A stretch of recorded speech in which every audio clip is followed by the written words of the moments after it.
Sunday, April 13, 2025. I'm Anthony Davis. Welcome to the Weekend Show, where we make the time to consider the news of the week. You can support my work and independent journalism at patreon.com/5 Minute News.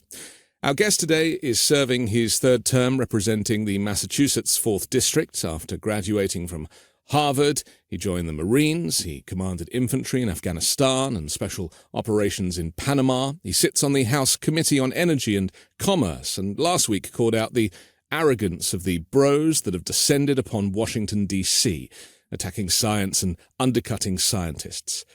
Congressman Jake Auchincloss, welcome to the Weekend Show. Anthony, thanks for having me on. We have so much to talk about, so we'll kind of dive straight in. I want to obviously talk about the tariffs that have turned the world on its head, that Donald Trump, with his random number generator is enjoying the pleasures of. But let's start with health. You have a particular interest in this because the committee you sit on extends to health. You've been pretty critical of the anti-vax conspiracy theorist who now insanely heads up the Department of Health and Human Services, RFK Jr. This in light of the measles outbreak that we're seeing in Texas. Just tell me, first of all, how important this is at this moment and maybe why he is the wrong man for the job. You're right that I'm laser focused on this. It's professional in that I am on the health subcommittee that has jurisdiction over RFK. It's also personal. I grew up in a family of medical scientists. My mom, my dad were both physician scientists who studied cancer and diabetes. And I represent a district in the suburbs of Boston of healthcare professionals, physicians, scientists, nurses, public health officials who have dedicated their careers to eradicating disease. And so I bring all of my constituents, I bring my family, I bring myself to this work. And what we are grappling with in health and human services today is a toxic brew of incompetence, conspiracy, and corruption, starting with RFK himself. This is a man who in 2019 traveled to Samoa as part of his anti-vax roadshow, and he derailed their measles vaccination drive. He did so by pumping propaganda onto their social media networks.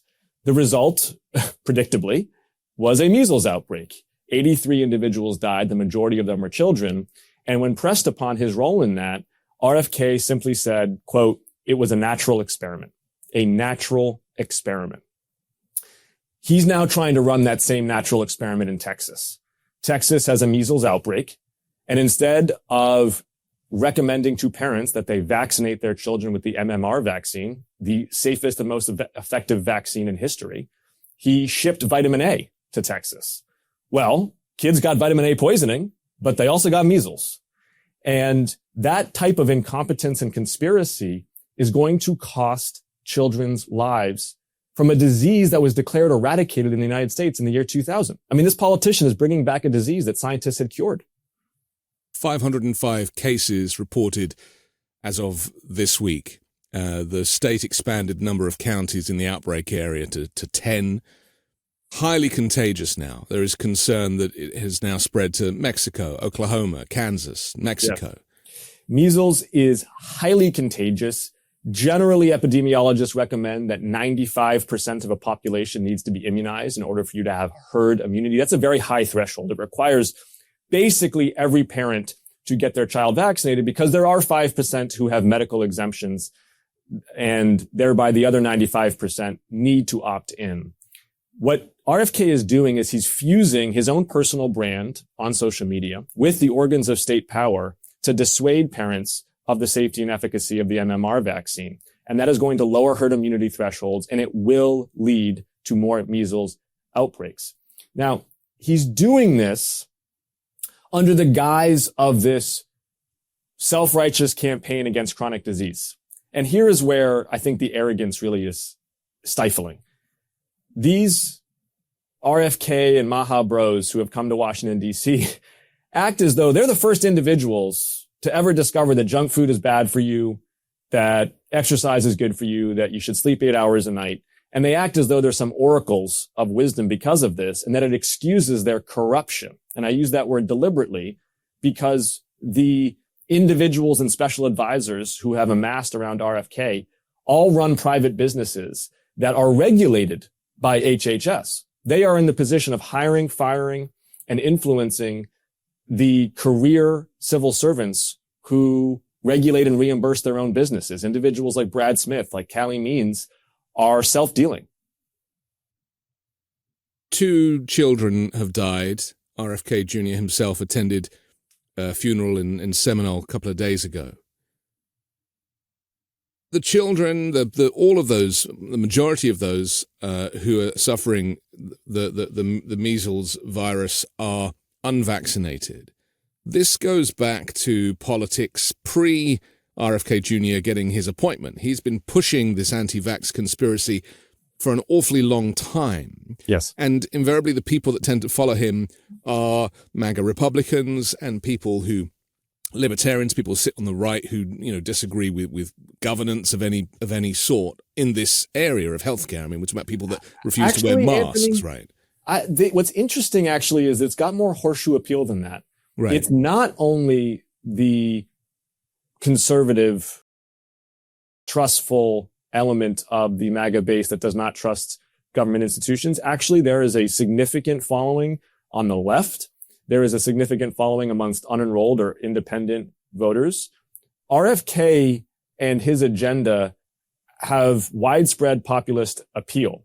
And I think that the project for Democrats and for those of us who believe in science is to sail to windward of that agenda and to capture what is righteous about it, but from a science-driven perspective. And what I mean by that is, yes, we absolutely have a chronic disease problem in this country, diabetes, potential chronic disease drivers of Alzheimer's disease, obesity, sleep apnea. I mean, we can go on here. And yes, it is true that our healthcare system is too oriented towards the billing code and not towards holistic health. And yes, it is true that big food does pump highly processed beverages and food, particularly onto kids, in a way that leads to unhealthy eating habits. We can tackle all of those things. And in fact, I've got specific policy proposals that could appeal to MAHA lawmakers. But what we can't do is approach policy from a position of conspiracy and quackery. It always needs to follow the science. I mean, the MMR vaccine is something that should be just part of your child's early life. It's a requirement of attending public school. It's one of these things that hopefully parents understand, but only if the information is there and if the conspiracy theorists aren't standing in the way. So what you're saying is this transcends politics effectively, and this is maybe a messaging issue for successive governments. Without doubt. RFK is putting forward a false choice to Americans that somehow taking chronic disease seriously requires that we give up the progress we've made on infectious disease. And for the life of me, I don't understand why that has to be the case. Can we have healthier school lunches? Absolutely. Michelle Obama was talking about that 15 years ago. I seem to recall the Republicans saying, don't touch my French fries at the time, but glad that they've caught up to her. Why do we have to also give kids measles while we're giving them healthier school lunches? I feel like we can do both as a country and should. And that is going to be the project for Democrats, I think, is to grapple with chronic disease in a way that feels more compelling and resonant to the electorate while still always grounding it in science and retaining the progress we've made on infectious disease. The theme that we're kind of getting through this Trump regime is the failure to recognize expertise and doing away with anybody. We've seen this with cabinet appointments, right? Just people who have no knowledge or experience of the areas they're heading up, including in the military. Yes. How big of a problem is that? That is one manifestation of what I think is the deeper theme behind Trump's second term, which is that it is not actually about policy and it's not even about politics. It's about culture. The worldview of MAGA, and best exposited by J.D. Vance, is that across Western civilization, the left has captured the commanding heights of culture, whether it's universities, whether it's the federal bureaucracy, whether it's NATO, whether it's National Public Radio, whether it's the National Institutes of Health. Everywhere across the high ground of Western culture, the left has been ascendant for 30 years. And what MAGA perceives itself as doing is waging cultural guerrilla warfare against that terrain.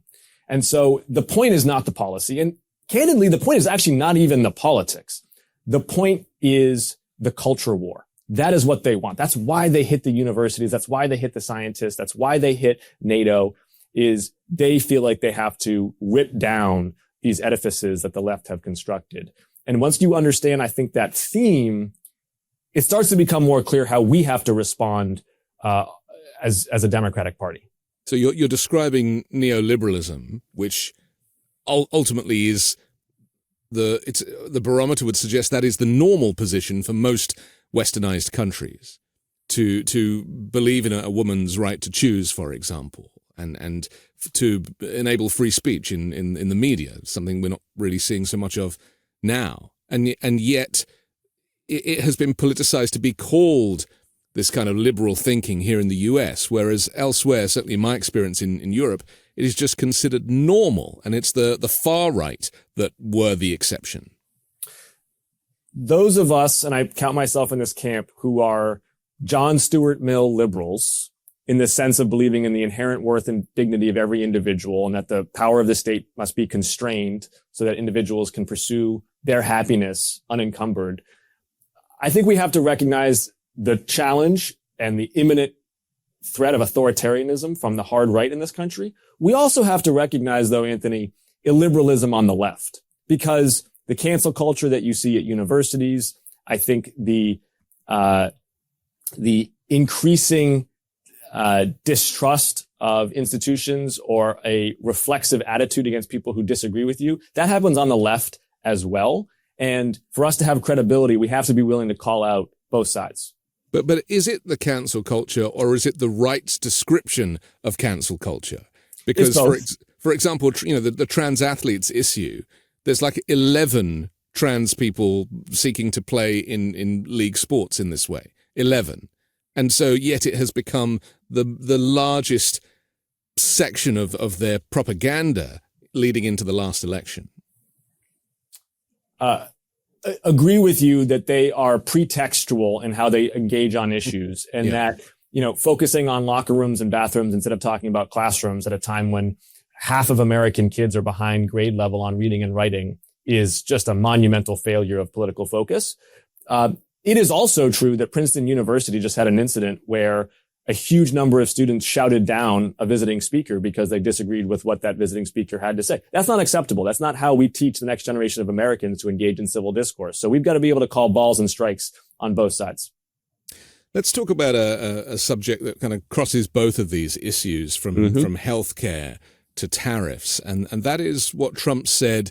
Kind of nobody really listened to this the other day when he was at the Republican National Dinner, dressed as a penguin. He said that, we're going to be tariffing pharmaceuticals next. Yes. And this worried me greatly because, even in my own family, we have a lot of problems getting access to pharmaceuticals for various chronic illnesses. And if the tariffs were to extend to that as well, that would mean that the average American would struggle to often stay alive with some of the drugs and the drug pricing. What were your thoughts on that? 90% of prescribed drugs are generics, and the generic drug industry in particular is highly sensitive to either uncertainty about or the actual imposition of tariffs. If he treats tariffs on pharmaceuticals with the same innumeracy and incompetence that he's treated tariffs on everything else, there is absolutely going to be price increases and potentially shortages of generic drugs. And even, Joe Biden's policy of capping insulin at $35, which, did amazing things for people. But we're seeing so many of these policies reversed by this Trump regime. I mean, I was reading only this morning about banking fees, capping overdrafts at $5 fees, just scrapping all of that stuff. It seems a lot easier, or it is a lot easier to scrap policies than it is to come up with new ones. And, Trump boasts about how much he's done in his first 2 months. But everything he's done has basically been shutting things down. It's policy vandalism. That's right. It's easier to deface and destroy something than it is to do the painful bipartisan work of building something up. I'll give you another example of that, staying on the theme of pharmaceuticals. At the end of last Congress, we had bipartisan legislation crafted on pharmacy benefit managers. These are the middlemen of drug pricing owned by the health insurance giants. And they mark up the price of drugs for leukemia, for multiple sclerosis, for HIV by thousands of dollars. We had bipartisan legislation that was going to rein in some of their abusive practices, that was going to save taxpayers money, particularly through Medicaid, and that was going to cap copays for individuals at the pharmacy counter. Lower copays for individuals. Elon Musk tweeted about that legislation, said he didn't like it. 12 hours later, Mike Johnson pulls the bill from the floor. And for the next 3 months in this next Congress, on the Committee of Jurisdiction, we have been trying to get Republicans to bring back up this bipartisan legislation. In fact, just last week, we introduced an amendment to another bill saying, let's just vote on this thing that you already agreed to. Let's just do it right now. The only people in America who disagree with this legislation is the CEO of United Health Group. Everyone else loves it. Republicans blocked it. Wouldn't do it because they were too afraid of the dear leader, Elon Musk. Elon Musk, of course, an unelected bureaucrat who seems to have taken over the running of the federal government, it seems, or the cutting of the federal government. Maybe we could talk about him and the tech bros just for a moment, seeing as you kind of mentioned them earlier. This is originally it was a conspiracy, the idea that these kind of tech billionaires wanted to take over the world and take over the governance of the US. But actually, when you dig into the weeds of it, that kind of seems to be like the trajectory that we're actually on. I'm glad you raised this.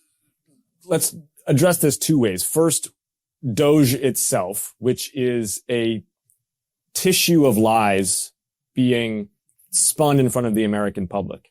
Because one, they're making claims about fraud, waste, and abuse in Social Security that are simply unfounded.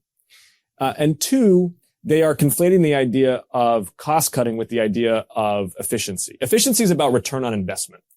So when they, for example, fire all the journalists who work at Radio Free Asia, whose only job is to try to help countries like Cambodia or Vietnam have independent news to counter the influence of the Chinese Communist Party, are they saving the government money? Yeah, I guess. The salaries are no longer coming out of the Treasury. Is that a good return on investment? That the United States has no counterweight ideologically to the CCP in Southeast Asia, one of the fastest growing regions in the world? No, of course not. But they're not doing the careful work of explaining to the American people the difference between cost and return on investment. When they gut USAID, that's going to prevent 200,000 kids from developing paralysis from polio in the next year. Does that technically save money from the U.S. Treasury? Again, yeah, I suppose it does. Is that a good return on investment? No, it's ludicrous.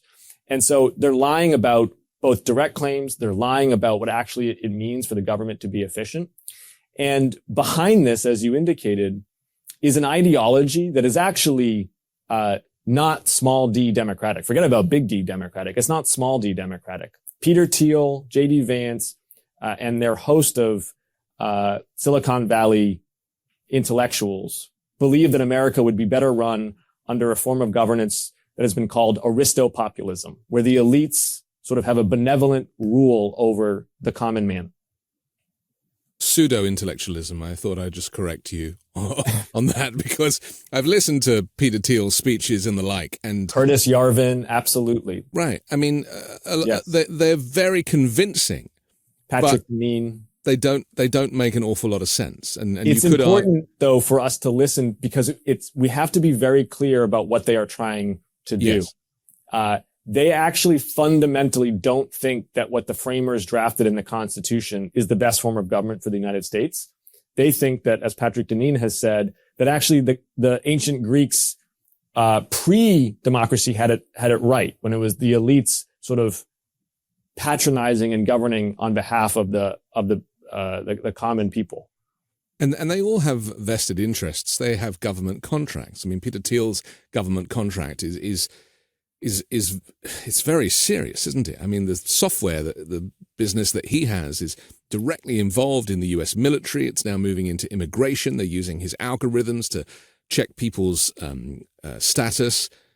Without doubt. It's all intertwined. I'm more worried about Musk's contacts with the Chinese government than I am even with the American government. But Trump admitted that the other day, Yes. didn't he? He actually literally admitted that Musk has got an interest, obviously, in China, and so he needs to be a little bit careful. I mean, he says all the quiet parts out loud.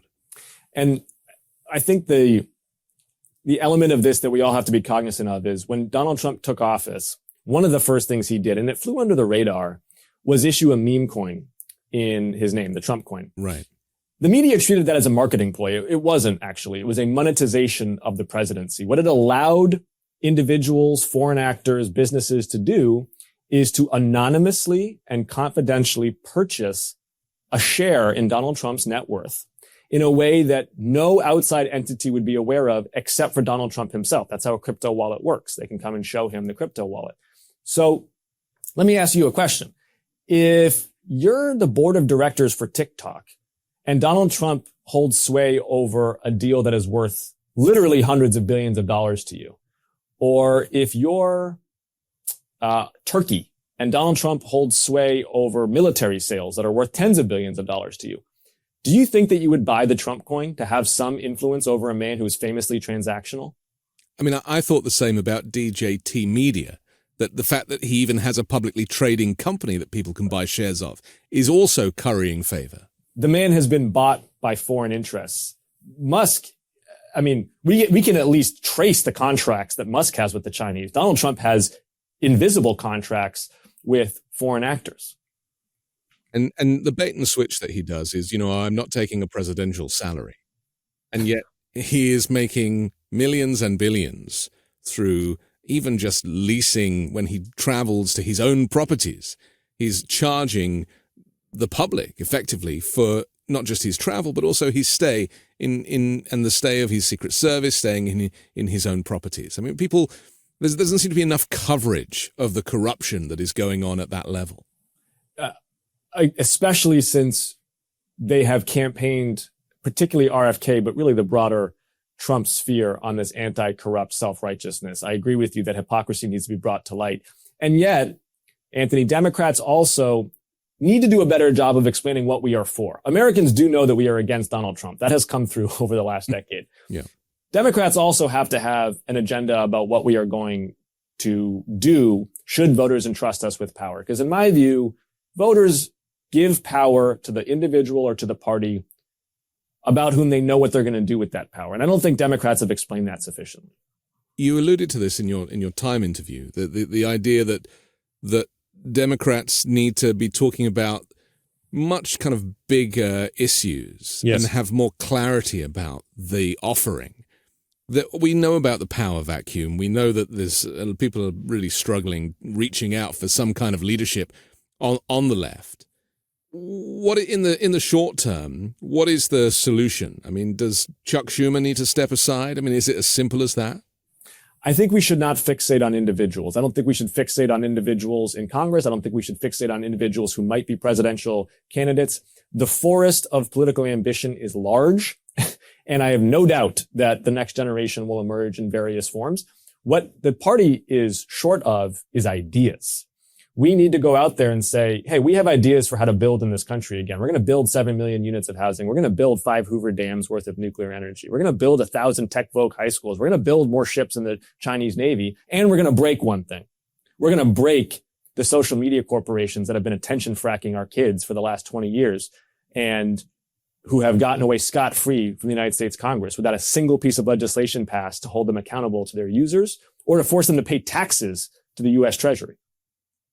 We have to take a quick break, but I want to come back and talk about the tariffs and the effect on the U.S. economy and on people's 401ks and everything that goes with that. We'll do that next here on The Weekend Show. There's a lot happening these days. It can feel especially stressful or hopeless when things are outside of our control. But Calm can help you restore your sense of balance amidst outside chaos. Calm is the #1 app for sleep and meditation, giving you the power to calm your mind and change your life. Everyone faces challenges in their daily lives, and mental health isn't about a cookie-cutter approach. That's why Calm offers a wide range of content and programs to help you navigate the ups and downs of life, including meditation, sleep stories, sleep meditation, calming music, grounding exercises, and expert-led talks to help you handle grief, improve self-esteem, care for relationships, and much more. Calm puts the tools that you need in your pocket and helps you dedicate a few minutes each day to live a happier, healthier life. Stress less, sleep more, and live better with Calm. For listeners to the show, Calm is offering an exclusive offer of 40% off a Calm premium subscription at calm.com/weekend. Go to calm.com/weekend for 40% off unlimited access to Calm's entire library. That's calm.com/weekend. We're back with Congressman Jake Auchincloss here on The Weekend Show. I'm Anthony Davis. So it was the 2nd of April when, was it Liberation Day or something? He called it the great announcement that these tariffs would be present, and he had this chart which Howard Lutnick gave him, and it looked like they made it in a kindergarten class together, and it basically had a formula for these reciprocal tariffs against the rest of the world. Why is it that Donald Trump hasn't grasped what free trade is and the value of free trade, or even international trade on any level, even with tariffs? He doesn't seem to understand the math of it. But this idea that other countries have been ripping us off for decades, and this is the retribution. I mean, what is all that about? Donald Trump's only consistent policy over his career has been his infatuation with tariffs. Since the 1980s, he has pitched tariffs as the silver bullet for all that ails America. At first, it was against the Japanese, and now it's against everyone. And it's because he fundamentally has a zero-sum view of economic growth. He thinks if someone else is doing well, then we must be doing worse. That's his view on immigration. That's his view on trade. That's his view on his own business dealings when he was in the private sector, where everything had to go through litigation because someone had to lose, someone had to win. And he's now taking that self-defeating, self-contracting, zero-sum approach to our economy. I served for 2 years last term on the Select Committee on China, where in a bipartisan format, we dug deep into long-term competition with the Chinese Communist Party. And I can tell you, there is absolutely a role for tariffs in American economic competitiveness, particularly tariffs on China. The way that this man has rolled tariffs out has provided China a massive opening. This is going to drive the world's two biggest economies, China and Europe's, together to the detriment of the United States. It is raising prices for the American middle class. It is cratering their 401ks, and it is not going to have the reindustrialization benefits that he is promising, because it is so volatile and uncertain that no businesses or investors can actually put capital behind his promises. There's also a theory that he wants to eradicate income tax altogether, and this has always been his thing. And by trying to shift deflect the attention over to tariffs and to other countries, that then he can, we know he wants to reduce corporation tax for the richest people significantly. And this is all kind of leading up to that. It's so that he can claim that there's revenue coming from elsewhere.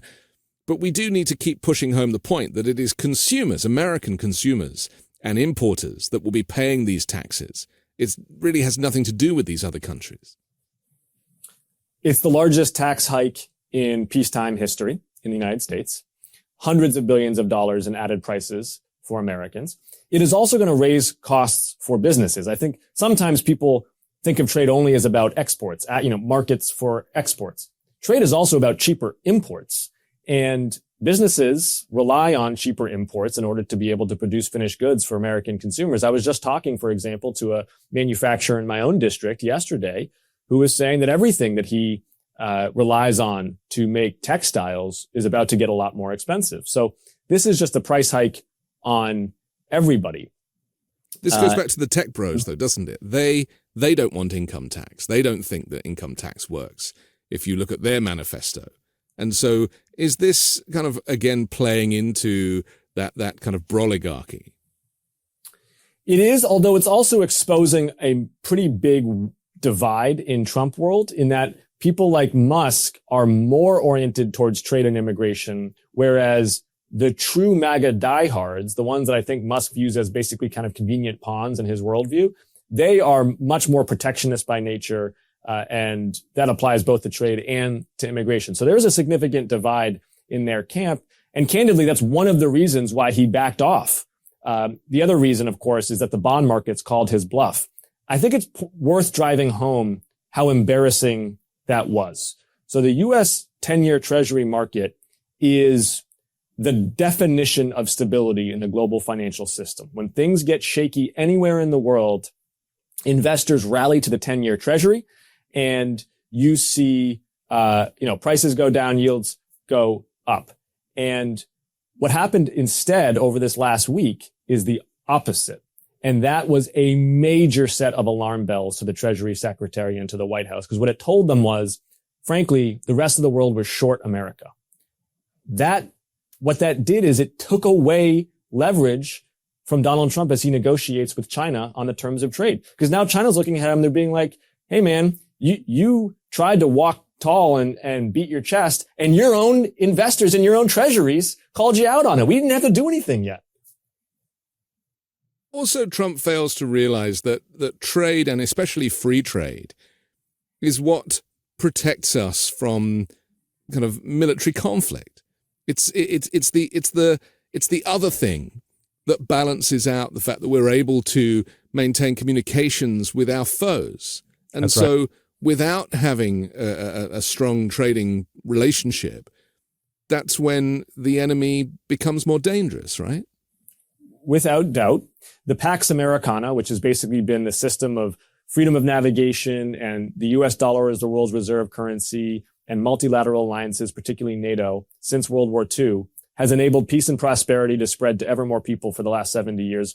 The most peaceful time in human history, the time of the highest rise in living standards in human history. Has it been perfect? Of course not. Has America made mistakes? Of course we have. But overall, it has been a system more conducive to human flourishing than any other. And he's taken a chainsaw to it. And ultimately, as I said, what it's going to do is it's going to cause Europe to turn closer to China. And that is going to make Americans less safe and less prosperous. It also is going to, go ahead, Anthony. Well, I was going to say in the process of Europe and China connecting, it seems that Trump is positioning himself closer to Vladimir Putin and Russia. That's right. And so these alliances that we have, enjoyed the safety and comfort of since the Second World War now are changing direction, and that is very worrying for the people who study this stuff. It is shocking. The resonance between MAGA, Christian nationalism, and Vladimir Putin's revanchism and Orthodox Christianity, traditionalism, the resonance between those two threads is real, and they're intertwined. Much of the MAGA base is fundamentally sympathetic to the idea that Ukraine should not exist as a country, and that Russia has a right to Kiev as a matter of civilizational primacy. And that is really contrary to a rules-based international order. That is contrary to the way that the United States has operated, at least since World War II, that has made us all safer. And the problem is, one of the problems, is that unlike what the MAGA apologists are saying, it does not help wedge Russia from China. That's what they're claiming. They're saying, oh, yeah, we're getting closer to Russia, but what really this is going to do is a reverse Nixon, and we're going to peel Russia away from China, and it's going to make China weaker. Nonsense. Xi Jinping is watching this, and he's laughing. He's saying, oh my goodness, they are giving me exactly the premise I need to assert Chinese dominance and aggression throughout the Indo-Pacific.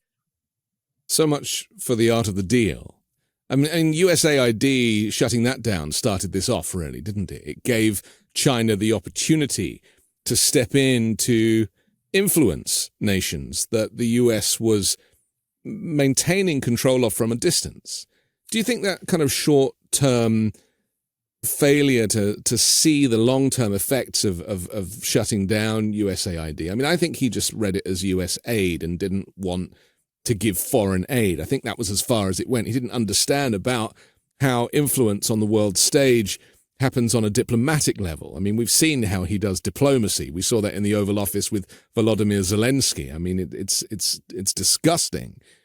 So, there's so much to this, and yet Trump really doesn't have enough gray cells to get his head around it.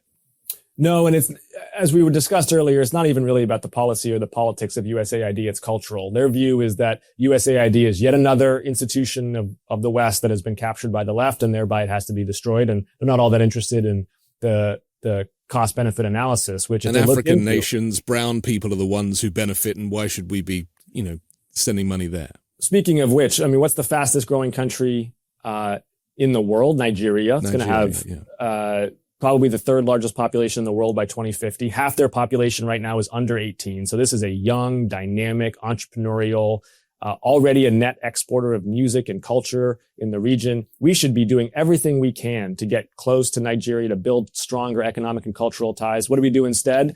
We undermine their public health and their infrastructure by canceling not just USAID, but also the African Growth and Opportunity Act. And there's no further proof that we need that Trump and Musk have been having conversations about this.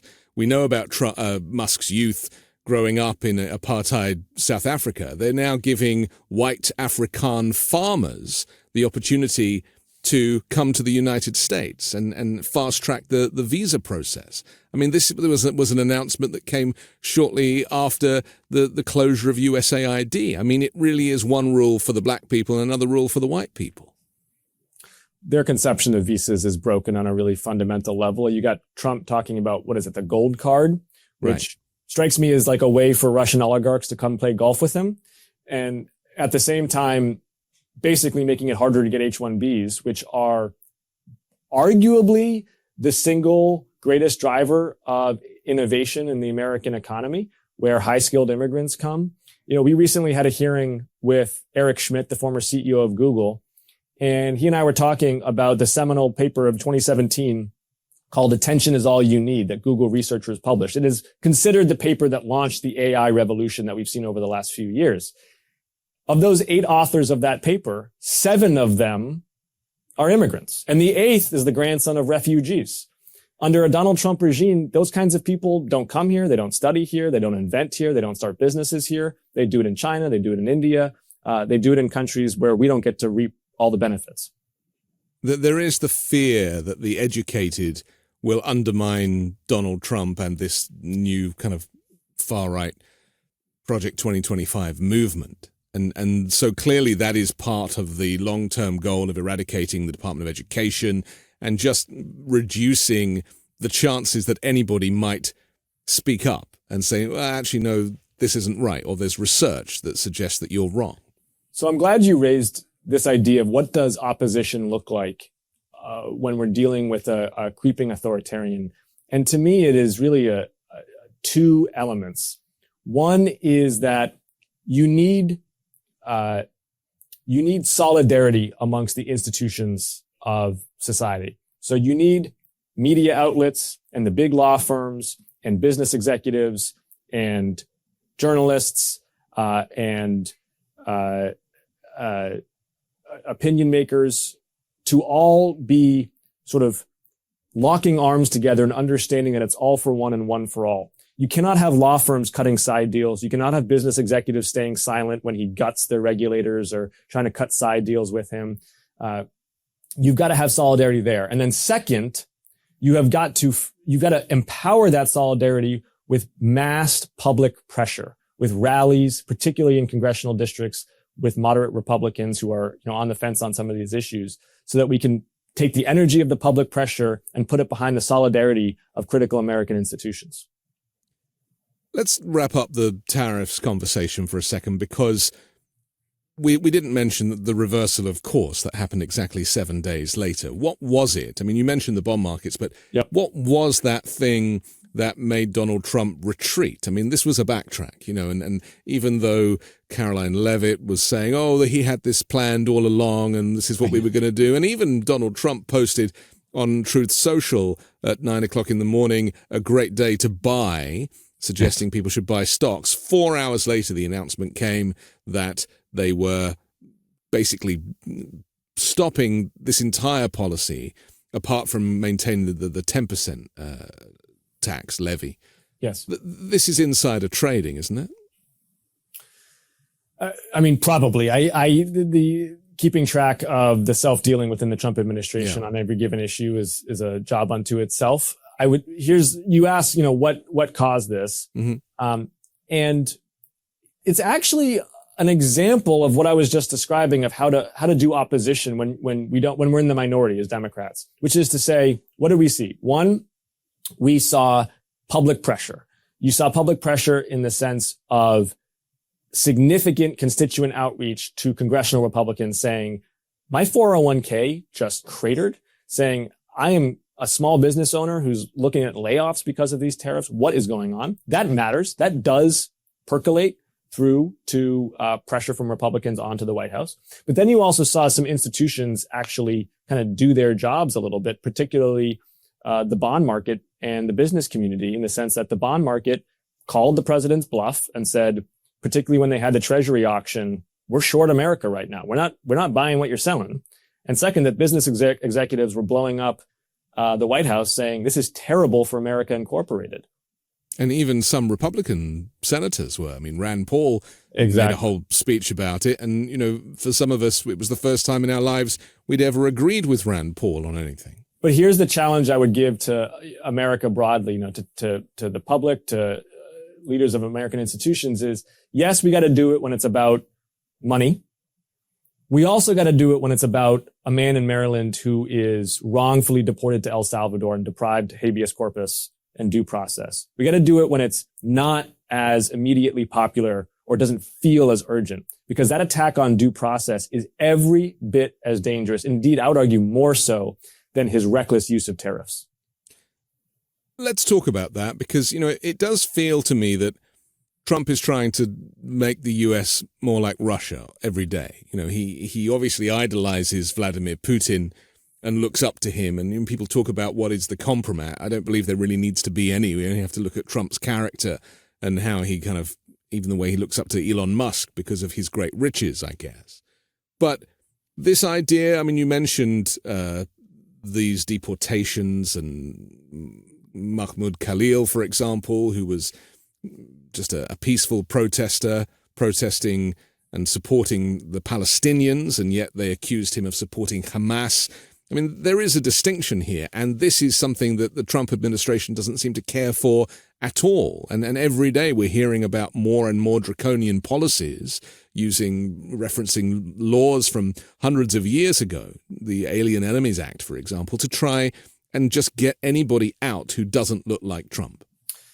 Let's set aside the facts and even the law for a moment. We can talk about the fact pattern from Mahmoud Khalil. We can talk about the Immigration and Nationalization Act, Alien Sedition Act. There's actually something, to me, even more fundamental that predates even, 1790s legislation, goes all the way back to England, which is habeas corpus, which is the core concept that if the state accuses you of something, you get to stand in front of an impartial judge. You get to present your facts with counsel next to you, and you get to have a full and fair hearing before the state gets to use its awesome power against you to deprive you of your liberty or to take other coercive actions against you. That is, honestly, almost the fundamental fixture of American public life.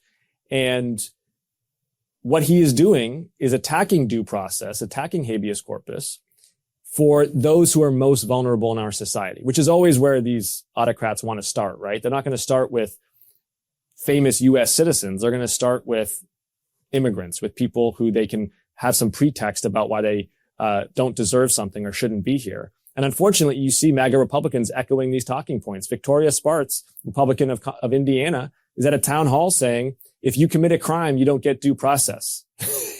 That's a member of Congress, Anthony. Yeah. That is literally backwards, right? That is 180 degrees not what due process means. The whole point is, if you are alleged to commit a crime, you do get due process, because freedom is who we are. And freedom fundamentally means that nobody can take away your freedom unless they show the facts that you have violated community laws. We've seen images posted on social media of Kristi Noem dressed in kind of military fatigues, pointing a gun in the wrong direction and claiming that, these migrants should be deported for life, and they shouldn't have any rights to come back. And in fact, just a handful of the 238 migrants that were taken or kidnapped effectively to this prison in El Salvador actually have, a handful of them have a criminal record. We were told they were dangerous criminals, and this whole rhetoric of getting these people out. Obviously, everybody wants to live in a safer country, but this is just racism, isn't it? It's pretty simple. Everybody whose feet is on American soil gets due process. Everybody. No one's above the law in this country, not the president, and no one's below it either. Now, does the Secretary of State have expansive authorities over green card holders, over student visas, over undocumented immigrants? Yes, they do. Maybe we should look at those laws. Maybe those authorities are too expansive and are outdated. And I think that would be good bipartisan action for an era when Republicans are actually willing to buck the dear leader. But what is not up for debate is that you cannot be caught up in a dragnet operation without getting to stand in front of a judge. That is not up for debate in this country, and we have to stand firm on that principle. Except they just managed to get a bill through Congress that tries to silence the voices of federal judges. I mean, this is the next level of authoritarianism as I see it. And even though it's pretty clear that it shouldn't pass the Senate, we are looking at this legislation that restricts federal judges from issuing opinions and directives that have immediate national consequences. I mean, how did we come to this? The Trump administration does what it often does, which is to take a kernel of legitimate policy and to spin it out into a cruel, unproductive, even dangerous way. And what I mean by that is judge shopping for injunctions has become more of an issue over the last 20 years. Both sides have done it to a certain extent, where they look for friendly judges. They bring suits in friendly district court jurisdictions, and then it impairs national policy making. Yeah, New York or Florida, you kind of pick your district. You pick it.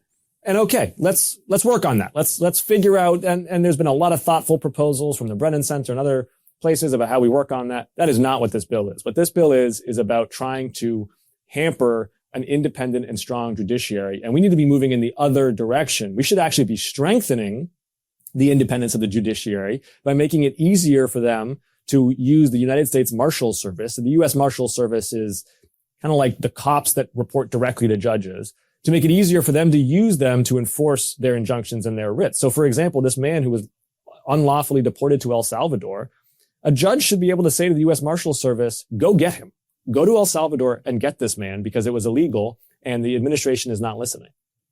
Well, they were supposed to turn the planes around after a judge's order, and they refused to do that. I mean, that, for many of us commentating on it, was the moment we landed in a constitutional crisis. Would you agree with that? It is certainly the beginnings of one. We're going to see how this plays out. I think you cannot call one moment a constitutional crisis. A constitutional crisis is what spins out over a series of actions and episodes. That's how January 6th happened as well, another constitutional crisis. But what is clear is that the argument that the administration gave to the judge is nonsensical. That you don't have authority over planes in midair. He said, no, I have authority over you, though, and I'm telling you to make that phone call. I mean, it doesn't stand up to common sense, much less to law. The acting ICE director, Todd Lyons, said that he would like the agency to implement a system of trucks that rounds up immigrants for deportation in a system similar to how Amazon delivers packages around the U.S. But instead of, doing it with parcels, you do it with human beings. This was reported by the Arizona Mirror. This kind of dehumanizing language, and we've heard it from Tom Homan as well, this kind of bruiser mentality where, he even said, I don't care what the courts say, I'm coming to get you. This is the language of Nazism. This is as far as it has now got. And for those of us who are minorities in this country, you feel it in a far more visceral way than, say, white, male, Christian, Trump-supporting citizens. I can tell you as a Jew who represents a large Jewish community, I understand that point viscerally, because Jews intuit that dehumanizing language against people is a step on a very ugly road, and that the core promise of America is the inherent worth and dignity of every individual, that they are vested with inalienable rights simply because they are human, and that the circumstances of your birth should not determine the condition of your life. And that applies to immigrants as well. Do we need a secure border? Of course we do. Was it acceptable to have 5 million people cross the border without any documentation over the 4 years, or the 2 years, that started the Biden administration? No, that was a mistake. That does not mean, though, that we dehumanize new arrivals. And it also, I should note, would have devastating economic consequences, because the construction sector, the home care and healthcare sectors, the retail and tourism sectors, heavily dependent on immigration. And deporting these individuals at a time when we are also raising prices because of tariffs is going to be a double whammy that could tip us into a recession with higher prices. Not to mention the tax contributions as well of immigrants. Huge. Immigrants add $20 billion to undocumented immigrants, add I think $20 billion to Social Security every year. That's right. What do you make of this argument that the Trump regime is currently saying that, oh, well, if we bring manufacturing back to the US, that Americans will want to do these jobs, screwing the tiny screws into iPhones and working on these factory lines? I mean, there seems to be a total misunderstanding of how industry is changing, the way that automation is taking over in so many ways. Again, by not having or referencing any research and it all being anecdotal, they make a good argument on television, but in reality, just doesn't add up. Having a strong manufacturing and industrial base is important to any country, the United States included. The hollowing out of parts of our industrial base has been damaging, not just to, I think, our economic readiness, but also to community cohesion in parts of this country where when jobs go away, family structure goes away as well. So we have to recognize that. We also, though, and here's where I disagree, frankly, with members of both parties, that politicians in Washington cannot predict what jobs 10 years from now look like.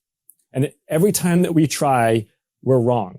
The jobs 10 years from now are not going to look like the jobs 25 years ago.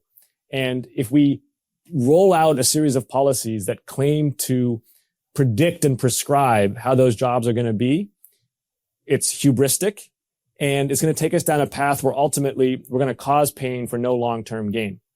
I'll give you an example of that. The National Security Commission, on emerging biotechnology, just released a bipartisan report about the bioeconomy, basically using biology to build things, whether it's chemicals or industrials or materials or pharmaceuticals or agriculture and food. And it's a huge opportunity, massive, trillions of dollars, hundreds of jobs, tens of thousands of jobs. But we don't know exactly what those jobs are going to look like. We can't. What we can do is invest in research and development. We can invest in the kinds of education and skills acquisition opportunities that allow people to be ready for those jobs. We can create reasonable regulations so that businesses and investors know how to help create this economy. But we cannot prescribe what those jobs will be, and we shouldn't pretend that we can. It's inauthentic. We have to take another quick break, but I want to come back and talk to you about Social Security. We're looking at hearing that being potentially gutted, certainly Medicaid and Medicare too. And I also want to talk about the future for the Democratic Party. We'll do that with you next here on The Weekend Show. 420 is around the corner, and there's no better time to elevate your wellness routine, whether you want to relax, recharge, or refocus. Via has the perfect lineup for you. If you haven't tried them yet, you're seriously missing out. Whether you need to unwind, refocus, or boost your mood, Via is here to enhance your everyday and night. Trusted by over 500,000 happy customers, Via is changing the game in natural wellness, blending powerful, high-quality hemp-derived ingredients to deliver real, effect-driven benefits. Whether you're looking to sleep better, have a better libido, improve focus, or simply relax, Via has a tailored solution just for you. And the best part, Via legally ships across the USA. Discreet, direct to your door, no medical card required, and backed by a worry-free guarantee. Not sure where to start? Take Via's Product Finder quiz. Get personalized recommendations tailored to your needs. It takes less than 60 seconds to complete. So, if you're 21 plus, treat yourself to Via's annual Spring 420 sale, Black Friday level savings of up to 35% site-wide right now, and up to 50% off packs and bundles. And get a free gift and more savings with your first order using our exclusive code WEEKEND. Find the link in the description below. And enjoy free shipping on orders over $100. That's code WEEKEND. The link is in the description. After you purchase, they ask you where you heard about them. Please support our show and tell them we sent you. Enhance your everyday with Via. We're back on the weekend show with Congressman Jake Auchincloss. I'm Anthony Davis. We heard Mike Johnson making some excuses a couple of days ago as to why they need to investigate the Medicare and Social Security and start, running algorithms, I think he said, to look at all of the fraud and the waste and the abuse of these services. The reality is, because there is data on this, that any kind of abuse is minuscule. And this is an excuse, once again, to dismantle these essential services that people rely on to live. Are you as worried about that as many people are? Social Security is not just the most important and most popular anti-poverty program for elders in America. It is also the most important anti-poverty program for children in America. So I am deeply committed to protecting the integrity and the solvency of Social Security. They're trying to close a Social Security office in my district as we speak, and we're going to fight that tooth and nail. And the reason why Musk's lies about Social Security fraud are so concerning is that I think they are the pretext to try to privatize Social Security. The Republicans tried to do this under George W. Bush. Democrats fought them off. I think they're going to try to do it. Musk and Howard Lutnick and Senator Rick Scott from Florida, who's already proposed this. They're going to try to say, oh, there's so much waste, fraud, and abuse in Social Security that the only thing we can do is turn it over to the private sector so they can run it like a business. And we're not going to let that happen because there's not a lot of waste, fraud, and abuse in Social Security. It's a well-run program. And we are not going to allow Musk and his cronies to get their hands on what is a contract between Americans that must be honored. The theme with this regime is create a problem and then claim to be the only ones able to fix it. So we're hearing that with Social Security. We're hearing that with immigration. The SAVE Act has just passed Congress. This is also very concerning. Trump did an executive order that was basically a similar thing a couple of weeks ago. They're trying a two-pronged attempt to create a policy that makes voting or even registering to vote much, much harder, especially for women who might have changed their name through marriage, requiring an increased number of documents, passports, birth certificates, to prove that you are who you are. And they claim that this is to prevent immigrants from voting. Well, immigrants can't vote and don't vote, but they're kind of ignoring that fact, aren't they? How serious is the SAVE Act? And this is voter suppression as I see it, because this could be the thing that keeps Republicans in power forever unless something is done about it. As you indicated, non-citizen voting in federal elections is already illegal, already punishable under law. It's also vanishingly rare, not a widespread problem by any means. And it's hypocritical for Republicans to try to lecture the rest of the country on the integrity of our electoral system. When I watched these individuals on January 6, 2021, step over broken glass in the chamber to vote against the free and fair election of Joe Biden after an insurrection had just been levied in the Capitol. These individuals have no credibility on protecting the core tenets of a peaceful transfer of power. There's been a lot of talk about the 2024 election and how it was voter suppression in multiple districts that gave Donald Trump the win.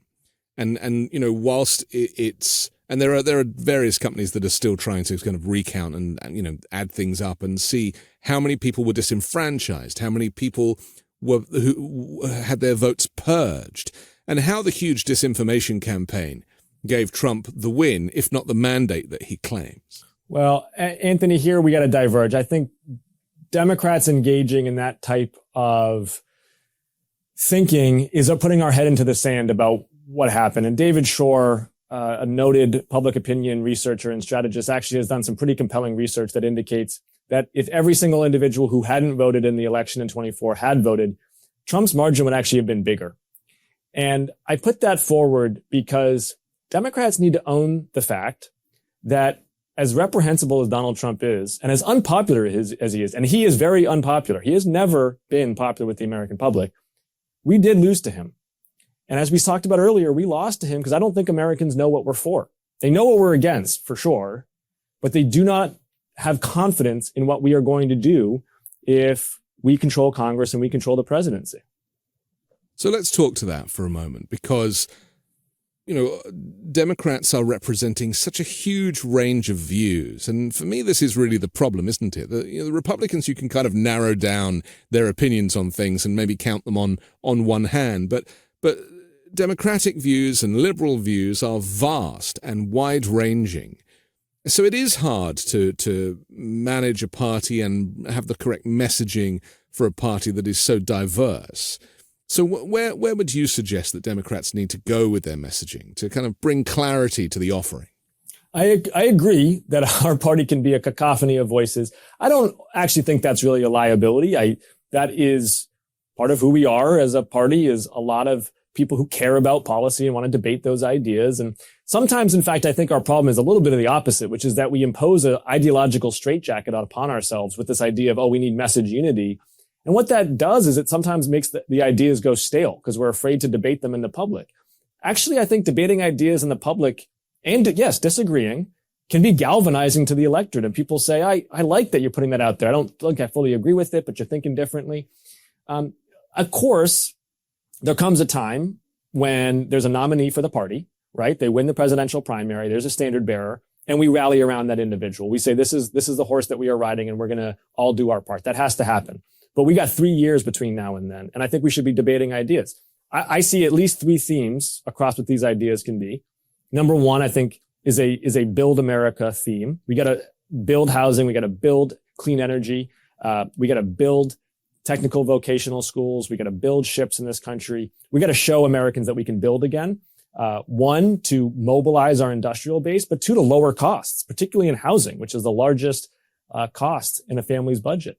Number 2, I think we have to win back the trust of the American people on law and order, whether because of border security issues or because of crime or quality of life issues in many of our cities. Americans don't think that we're the party that will uphold the rule of law. We have to strictly uphold the rule of law, defending due process and holding criminals to account.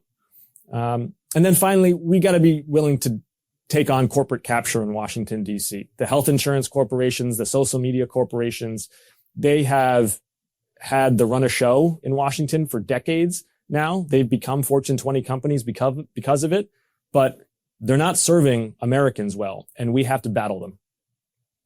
Would it be fair to suggest that shaking things up in terms of the protocols for leadership might be a good idea? I mean, I know this week Jamie Raskin was holding some shadow committee hearings, which is very helpful. It's not really been done before in this way, but because Republicans won't do it, it seems necessary to hold these committee hearings, even though they don't have much power.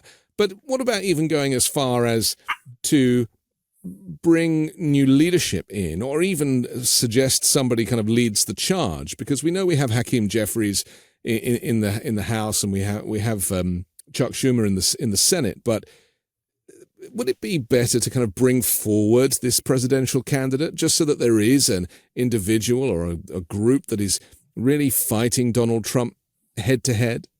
No. And I understand the British perspective of a shadow cabinet and a prime minister in waiting. I appreciate that.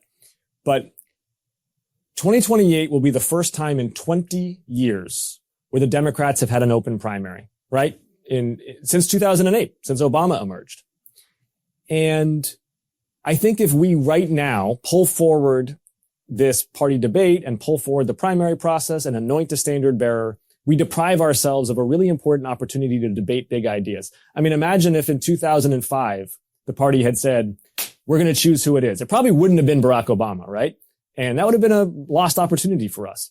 I am here for a big, brawling, intra-party discussion and debate about big ideas, understanding that we are going to be united in defending this country against Donald Trump, and understanding that whoever ultimately holds the standard in 2028 after the presidential primary, we're going to rally behind that individual. There is a fear that people have that Trump will find an excuse not to hold elections, extended war powers, attack Iran and say, it's can't happen right now. I mean, he accused Vladimir Zelensky of not holding elections. And there have been examples, Churchill during the Second World War as well. But, is that a concern? Because, then we really are kind of crossing a dictatorial line, aren't we? I mean, everything to do with Donald Trump and the transfer of power is a concern. We saw what happened in 2020. We would be foolish to assume that he's ever going to do the right thing when it comes to handing over power. He certainly hasn't before. And so it's an example of why America's federal structure, though, can be a source of strength.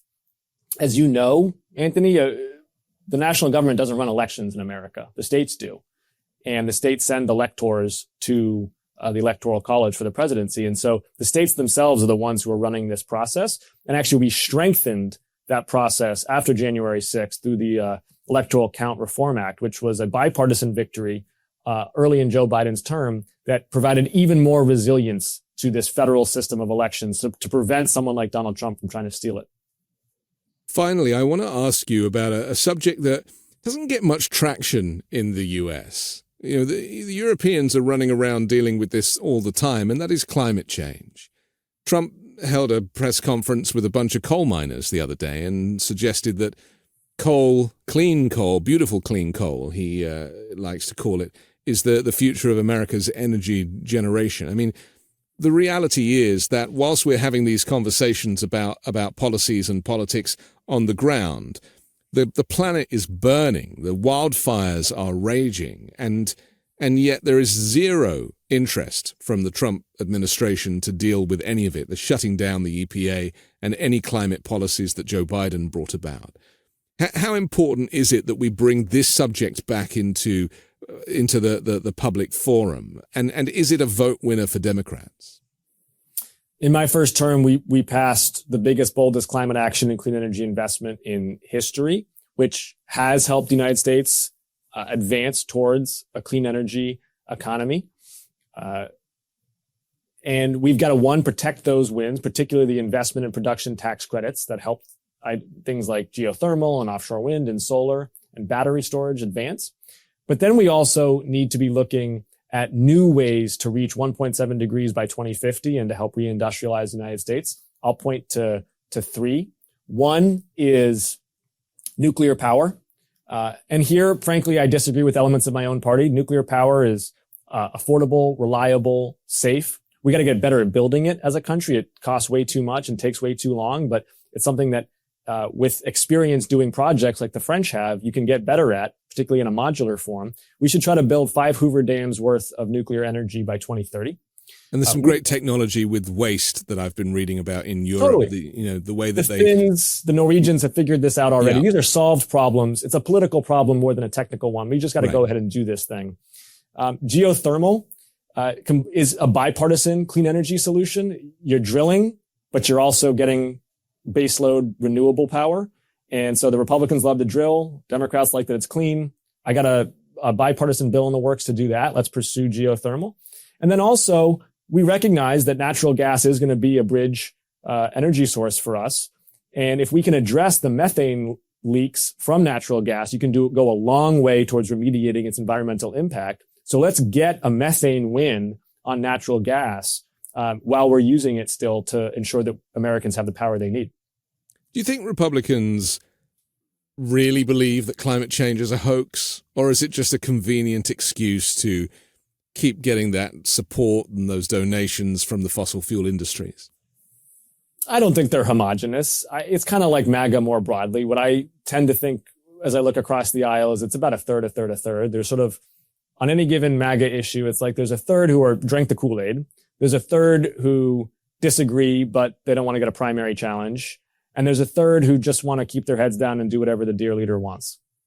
Because that is the issue, isn't it? All of these things that we've discussed could be saved and fixed if Republicans in Congress grew a backbone. And not even all of them. I mean, I don't even need all of them to have a backbone. You need a couple of dozen, right? Yeah, we literally just need, I don't know, somewhere between, on a given issue, like somewhere between 5 to 60, depending on if we have to override a veto, right, which is not even a plurality of their conference. And how frustrating is that for you, walking the halls of Congress, knowing that there is this kind of authoritarian pressure over half of these legislators? Because I hear that some of them actually are frightened for their lives. They fear retribution from Trump's private militia if they step out of line. Without doubt, they're either. I believe them that they are at times afraid for their own personal safety, and they're certainly all afraid of their political future. And it underscores why we need root electoral reform in this country. One of the core challenges we have is that of the 435 members of the House of Representatives, only about 35 face a competitive general election. 400 are oriented towards their primary. And what that means is they're oriented towards ideologically intense voters on the 20-yard line of public opinion, not the 50-yard line of public opinion. We can fix that. That is a known problem, and that is a problem that states have already started to fix. California, Alaska, New Jersey in various ways have addressed this issue. And by banning gerrymandering and by banning partisan primaries, we could get to a place where politicians are not, if they're Republicans, are not just worried about their MAGA base, they actually have to care about the median voter. And we're starting to see a shift there, aren't we, with people who obviously voted for Trump and are starting to have regret about that because they're seeing either they were federal workers and they've lost their own jobs, or they've seen their 401k drop, or they're worried about these policies that will change their lives unrecognizably. Will there be enough of them, do you think, that could kind of cross back over?